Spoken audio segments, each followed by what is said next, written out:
प्रणाम प्रभु। अनेक बार मैं आपके दर्शनों के लिए आया प्रभु। कभी नंद भवन के झरोखों से आपके दर्शन करके चला जाता था, तो कभी दूर किसी वृक्ष की आड़ से आपको निहार लिया करता था। आज आपने स्वयं मुझे बुलाकर धन्य कर दिया प्रभु।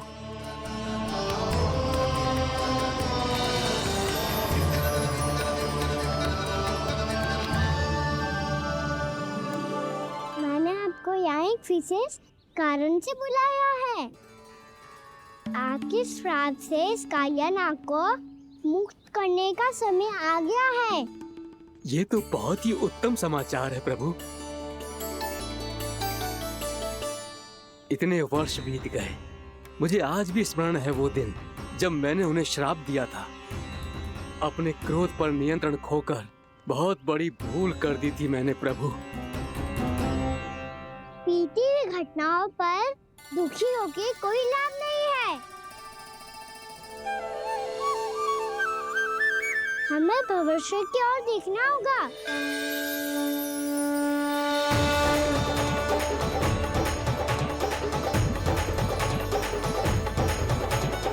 आदेश कीजिए प्रभु, क्या आज्ञा है आपकी?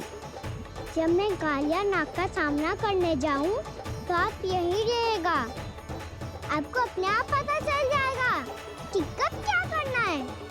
और हाँ, लौटते जाते समय नारद मुनि से कहिएगा, वो आकर मुझसे भेंट करे। अवश्य प्रभु, प्रणाम। क्या इसने सच्ची में देवर्षि नारद को बुलाया है? नारायण नारायण, आपको संदेश भेजने की आवश्यकता नहीं थी। आप स्मरण करते और मैं चला आता। तुम्हारा कल्याण हो नारद।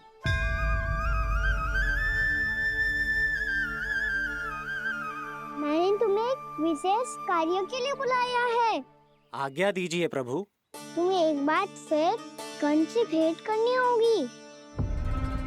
विचार कीजिए महाराज, क्या आप बिना किसी शंका के कह सकते हैं कि कौन सी पंखुड़ी पहली है और कौन सी आठवीं? उस दुष्ट से भेंट करना स्वयं कीचड़ में उतरने के समान है प्रभु। कमल पुष्प प्राप्त करना हो तो कीचड़ में उतरना पड़ता है नारद। आपका आदेश तो मैं स्वप्न में भी नहीं टाल सकता प्रभु।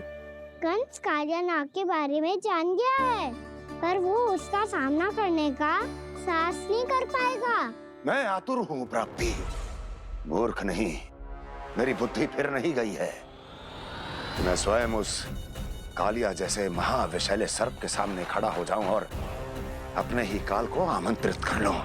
तो फिर अपने लाभ के लिए उसका प्रयोग करने का कोई और उपाय सोचिए स्वामी। कुछ ऐसा कीजिए कि यमुना नदी का पूरा जल विषैला हो जाए और वृंदावन वासी उसका उपयोग करे, और आपका काल कहलाने वाला वो बालक स्वयं काल के गाल में चला जाए। उत्तम उत्तम सुझाव है प्राप्ति। अब मुझे उस कालिया तक पहुंचने का मार्ग ढूंढना होगा। उसको विवश करने का कोई उपाय ढूंढना होगा, क्योंकि व्यक्तिगत रूप से उससे भेंट करना असंभव है। असंभव। आप सही कह रहे हैं प्रभु। कंस में उतना सामर्थ्य नहीं कि वो कालिया नाग का सामना स्वयं कर सके। वैसे तो कालिया गरुड़ देव का भी सम्मान नहीं करता, तो फिर वो कंस का सम्मान क्यों करेगा भला? नहीं करेगा, पर कंस तुम्हारा सम्मान अवश्य करेगा नारद। तुम्हारी बातें भी सुनेगा और मानेगा भी। ये मेरी योजना का बहुत ही महत्वपूर्ण भाग है। तुम कंस के पास जाओ और कहो कि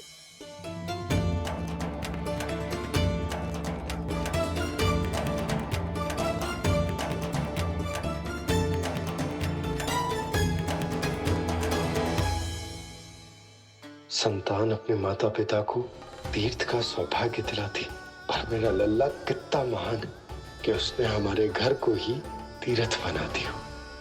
ऐसा तीर्थ जहां मेरी आंखों के सामने भक्त और भगवान का मिलन हो रहा है। जो आज्ञा प्रभु।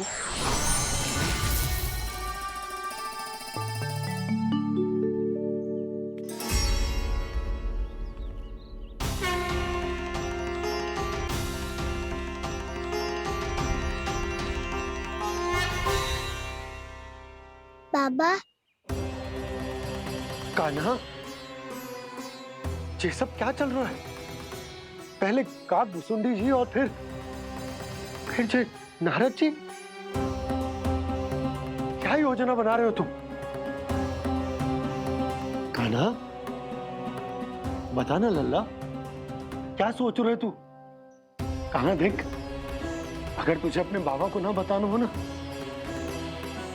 अपने भक्त को बता दे। क्या सोच रहे हो लल्ला? क्या करने वाले हो आप?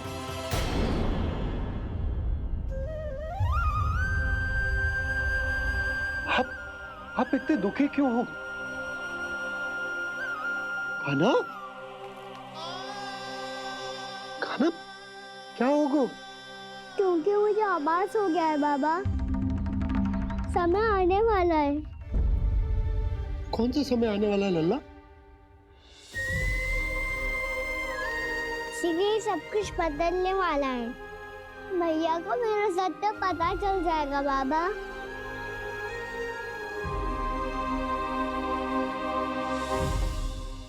पर लल्ला, इसका काग भुसुंडी और कालिया नाग से क्या संबंध है? ऐसा क्या हुआ था और क्या होने वाला है?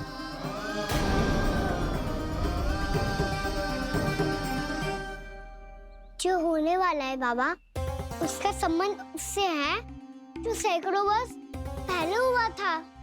महर्षि भृगु के एक वंशज थे वेद शिरोमणि, जो विंध्याचल की पहाड़ियों में साधना कर रहे थे। तभी वहाँ अश्वशिरा नाम के एक दूसरे मुनि आमंत्रण के बिना ही आ गए। कितना सुंदर और शांतिपूर्ण आश्रम है। यहाँ प्रभु की साधना करने में बहुत आनंद आएगा। शीघ्र ही अश्वशिरा मुनि उपस्थिति के कारण होने वाले व्यवधान से बाध्य होकर वेद शिरोमणि ने अपनी आंखें खोली। कौन हो तुम और यहाँ क्या कर रहे हो? आपके आश्रम में बहुत शांति है मुनिवर। साधना करने के लिए बहुत ही उत्तम स्थान है ये। मैं चाहता हूँ कि मैं भी यहाँ। आप यहाँ साधना करना चाहते हैं, लेकिन इतना भी नहीं जानते कि किसी के आश्रम में प्रवेश करने से पहले उसकी आज्ञा लेनी चाहिए।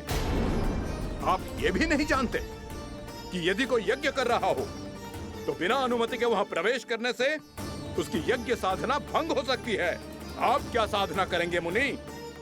आप तो साधना के योग्य ही नहीं हैं। इतना अपमान! एक मुनि के मुख से इतने कड़वे शब्द शोभा नहीं देते। मैं तुम्हें श्राप देता हूँ, जितनी विषैली तुम्हारी जिह्वा है उतने ही विषैले सर्प बन जाओ तुम। और ऐसा सर्प जो सांस भी ले तो निकट का वातावरण दूषित हो जाए।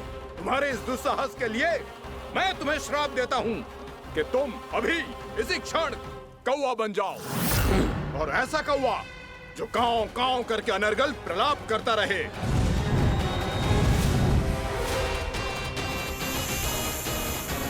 ये मैंने क्या किया?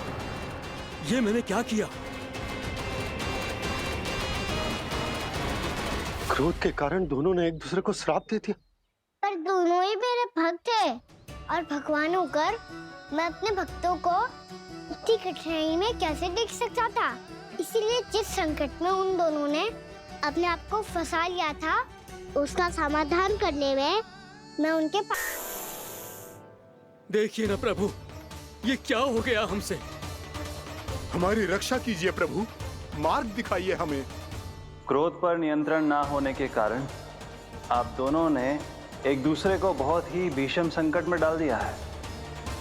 अब दोनों ही तपस्वी, तप के बल से दिए गए आपके श्राप को लौटाना भी संभव नहीं है। प्रभु, कोई तो उपाय होगा, हम आपके शरण में हैं प्रभु। अपराध तो हमसे हुआ है प्रभु, पर अब आपसे ही आशा है। कुछ ऐसा कीजिए भक्त वत्सल, जिससे हम दोनों के श्राप का प्रभाव कुछ कम हो जाए। आप दोनों ही मेरे भक्त हैं, इसलिए आपकी पीड़ा का निवारण करने का एक उपाय है मेरे पास।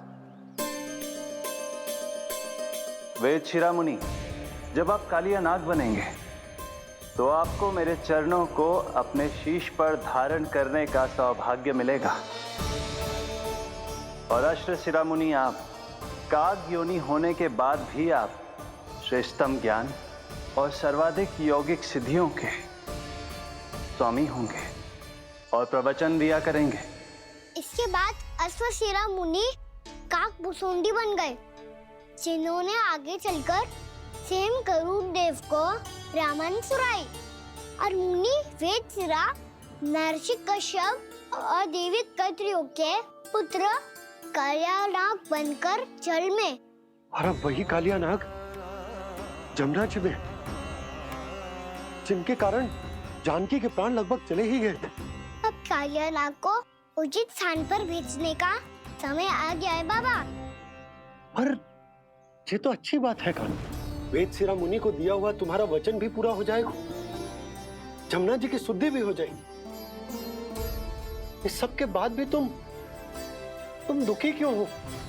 क्योंकि इसके बाद मैया के सामने मेरा रहस्य खुल जाएगा बाबा। उन्हें पता चल जाएगा कि उनका बालक कोई साधारण बालक ना है। भविष्य में जो होने वाला है उसे सबके सामने घटने से रोकना मेरे लिए भी संभव ना होगा। मैया को सब पता चल जाएगा। क्या पता चल जाएगा रे मुझे?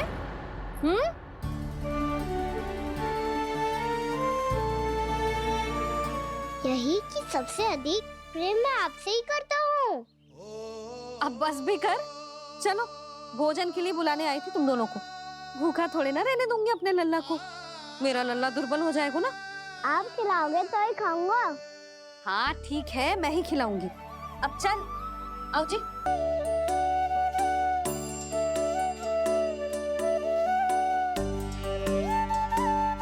मैया खेलो ना मेरे साथ। मैया सुनो ना, मेरी बात ना मानोगी? अभी बहुत कार्य पड़े लल्ला, देख जानकी को औषधि भी देने जानो है ना। औषधि मैं दे दूंगा, फिर तो खेलोगी ना आप मेरे साथ। पिछले कुछ दिनों से अपनी मैया का अधिक से अधिक प्रेम पाने का प्रयास करो है काना। इसका तो एक ही अर्थ हो सकता है कि कछु बहुत बड़ो होने वालों है। कान्हा रुक जा लल्ला।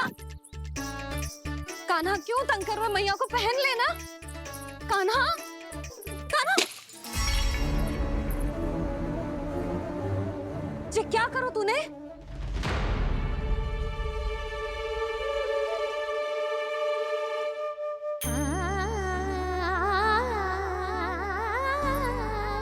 अच्छा ठीक है, अब मुंह लटकाने की आवश्यकता ना है। ये ले।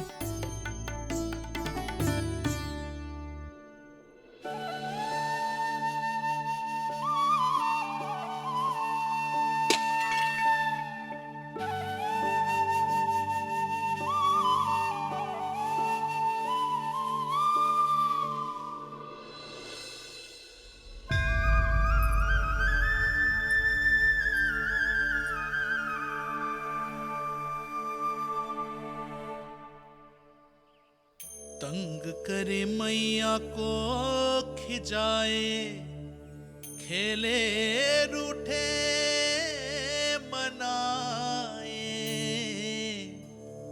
लीला अनोखी करके शरारत, कान्हा दंड भी पाए।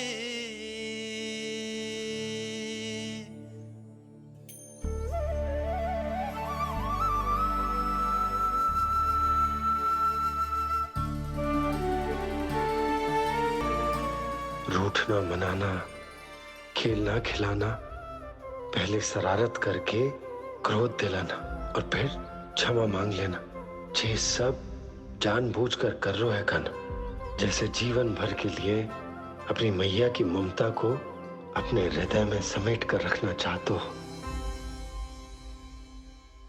कैसे कैसे करूं उस कालिया से मित्रता, कैसे करूं उसका उपयोग?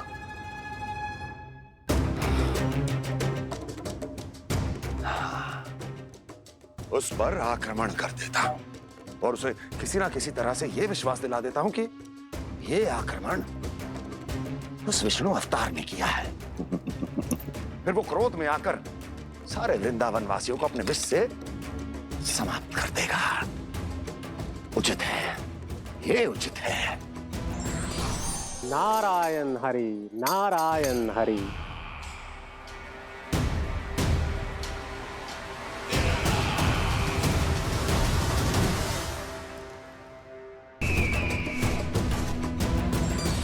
नारायण हरि, नारायण हरि।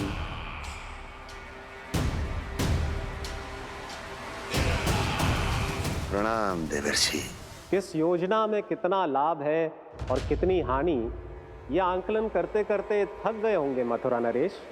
देवर्षि, आज मेरा ध्यान कैसे आ गया आपको? आप तो सदैव ही मेरे ध्यान में रहते हैं महाराज कंस। सत्य तो यह है कि मथुरा में जो भी हो रहा है मुझसे छिपा हुआ नहीं है। मैं जानता हूं कि आप किसी भी असुर को वृंदावन क्यों ना भेजें, और वो असुर कितना भी शक्तिशाली क्यों ना हो, कृष्ण का सामना नहीं कर पाता। या तो पराजय स्वीकार करके आपके पास लौट आता है, या तो फिर वीर गति को प्राप्त हो जाता है।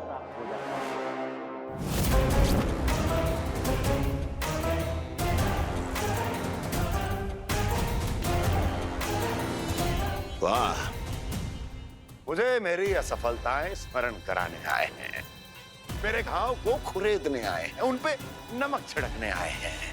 मित्र को शत्रु समझने की भूल मत कीजिए महाराज कंस। मैं तो आपकी सहायता करने आया हूं। हाँ, और मेरी सहायता। कृष्ण विष्णु अवतार है, आप विष्णु के भक्त हैं। मैं हूं विष्णु द्रोही, फिर भी तो आपके आराध्य को हानि पहुंचाना चाहता है, उसकी सहायता करना चाहते हैं आप।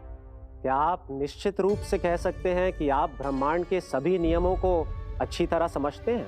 अवश्य। आपके लिए बस इतना ही जानना पर्याप्त होगा कि मैं जो कुछ भी कर रहा हूं उसके लिए मेरे व्यक्तिगत कारण हैं। मैं तो बस आपके हित में पिछली बार की तरह एक सुझाव लेके आया था, पर यदि आप मेरा सुझाव सुनना भी नहीं चाहते तो आपकी इच्छा। नारायण हरि, नारायण हरि। कारण चाहे जो हो, इनके पिछले सुझाव के कारण ही आज मेरे शत्रुओं की संख्या कम है। अन्यथा मैं देवकी के अन्य पुत्रों को भी जीवित छोड़ देता, और आज वो सब अपने भाई के साथ मिलकर उसकी शक्ति को अनेक गुणा बढ़ा देते। ठहरिए देवऋषि।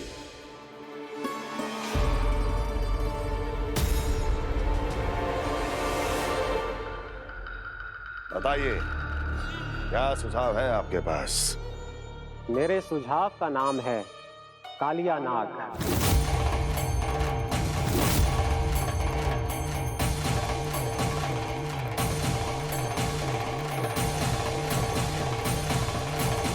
उसके विषय में मैं जानता हूं देवर्षि। तो समस्या यह है कि मैं स्वयं उससे मिलने नहीं जा सकता, उससे भेंट नहीं कर सकता। उस कृष्ण की हत्या के लिए उसको वृंदावन जाने के लिए तैयार नहीं कर सकता। तो मत जाइए उसके सामने, और ना उसे भेजिए कृष्ण के सामने। हर बार आप किसी न किसी असुर को अपने शत्रु के क्षेत्र में भेजते हैं, जहां शत्रु उसका सामना करने के लिए पूरी तरह से तैयार होता है और आपका असुर मारा जाता है। इस बार शत्रु को युद्ध स्थल चुनने का अवसर मत दीजिए महाराज। इस बार योजना का जाल ऐसे बुनिए कि कृष्ण स्वयं उसके पास जाने के लिए विवश हो जाए। कालिया नाग स्वयं काल है, मृत्यु का दूसरा नाम है। उसके विष का उपयोग अपने लाभ के लिए कीजिए महाराज। वैसे कालिया के विष की अधिकता का अनुमान तो होगा ही आपको।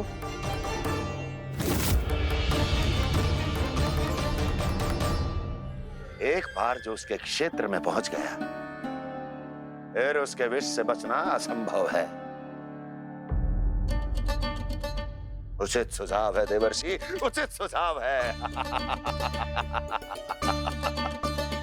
देवर्षि, उस छलिया विष्णु की भक्ति करते करते आप भी उसके रंग ढंग सीख गए हैं। उचित है। उचित है।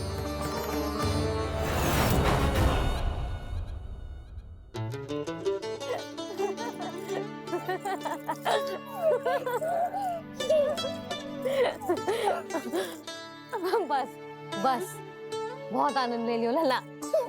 बस अब दूध पी ले। ठहर ठहर, गर्म है। जी ले ले।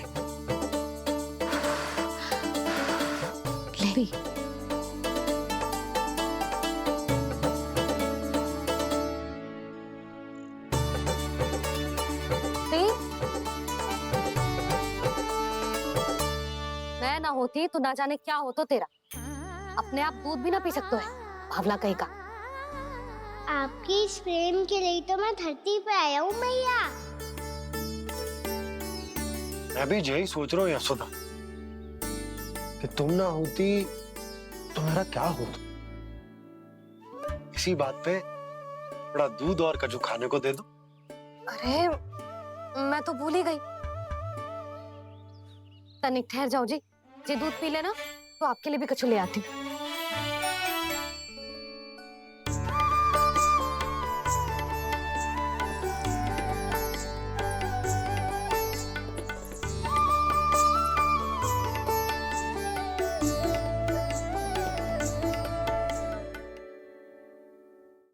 प्रणाम महाराज। आपकी आज्ञा के अनुसार बिल्कुल वैसा ही पत्र तैयार किया है जैसा आप चाहते थे।